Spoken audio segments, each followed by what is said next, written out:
बिस्मिल्लाहिर्रहमानिर्रहीम। अस्सलाम वालेकुम। ग़ुलाम अब्बास, हैंड राइटिंग ट्रेनर। आज आपके बच्चों के लिए मैं बहुत खूबसूरत मशक लेके आया हूँ। देखें, ये अल्फाज अगर आपके बच्चों ने लिख लिए तो बहुत जल्द उनकी हैंड राइटिंग कंट्रोल में आ जाएगी। ये अलिफ से शुरू हो रहा है। पहले एक लफ्ज़ लिख रहा हूँ आपके सामने, आमाल।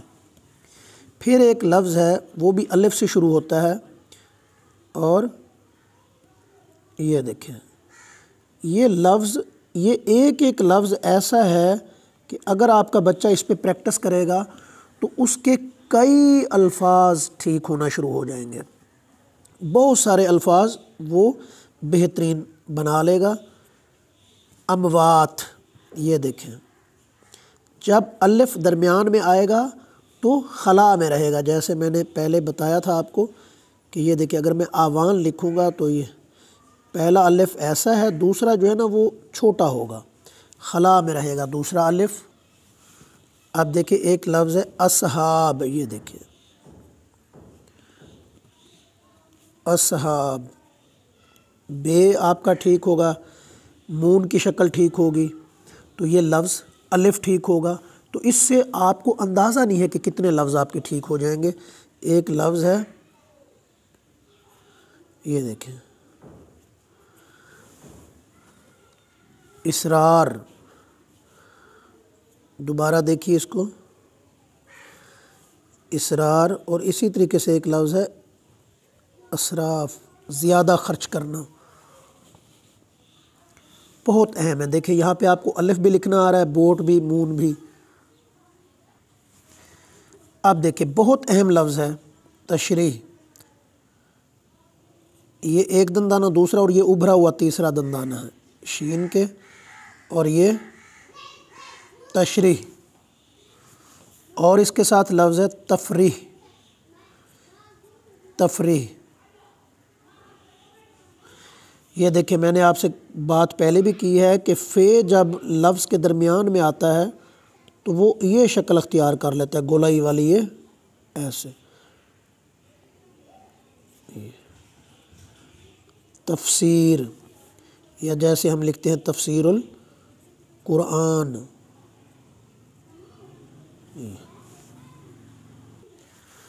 ये लफ्ज़ एक है, बहुत इम्पॉर्टेंट लफ्ज़ है। सीन को तोए से मिलाना है और फिर हे से मिलाना है, सतह। इसी तरीके से एक लफ्ज़ है सही।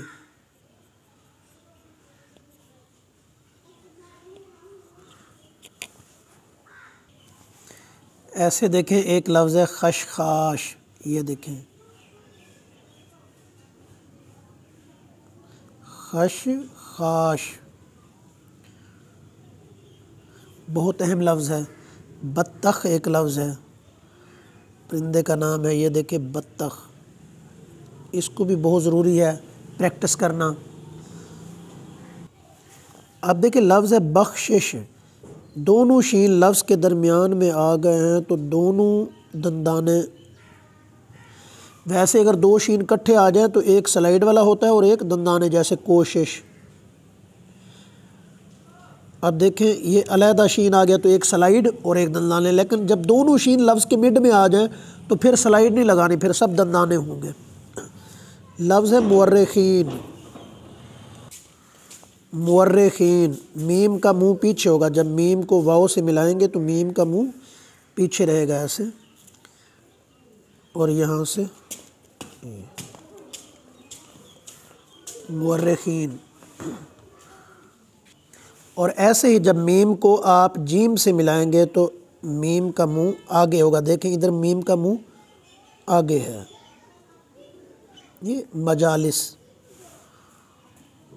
तो इस चीज़ का बड़ा ध्यान रखना है आपने, मीम का मुंह इधर पीछे इधर आगे।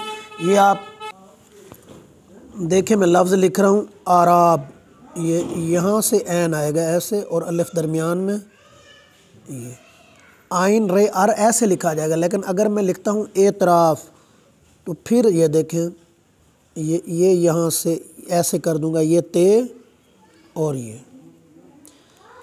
अब जब आप अराब लिखते हैं तो अक्सर लोग ऐन को ऐसे कर देते हैं, ये ऐसे अराब। तो ये एक एक्स्ट्रा दंदाना बनाया, ये वाला जो बनाया ना, तो ये गलत होता है। ये देखिए ये बनेगा एन रे अर, ये बनेगा ये एन रे अर है। लेकिन अगर मैं लिखूँगा गैरत तो फिर ये होगा ये का। अब देखिए एन गर अगर अकेला लिखता हूँ तो ये है, गैर लिखता हूँ तो फिर ये दंदाना अलहदा बनता है। आप गर को भी अक्सर लोग ऐसे लिख देते हैं। ये देखें एक लफ्ज़ है दस्तरखान, ये दस्तरखान, अलिफ खामोश है, यहाँ पे दस्तरखान पढ़ा जाता है ये। अब एक लफ्ज़ है खोरदो नोश, ये देखें दाल और रे, ये दाल और रे और वाओ और दा, ये बहुत अहम है। लफ्ज़ है अनवाओ अक़साम, अनवाओ अक़साम, अलिफ काफ सीन अलिफ और मीम बिल्कुल सीधा रखना है। एक लफ्ज़ है धूम धड़की, बहुत अहम है। यहाँ पे दो चश्मी है का इस्तेमाल आपको होना चाहिए। धूम धड़की है, दो चश्मी है बनानी आनी चाहिए। ये लफ्ज़ है कुर्बे इलाही, ये कुर्बे इलाही। उम्मीद है आपको ये वीडियो पसंद आई होगी। चैनल को सब्सक्राइब करें, लाइक करें, प्रैक्टिस करें हाथों में पेन कलम लेके। थैंक यू, अल्लाह हाफ़िज़।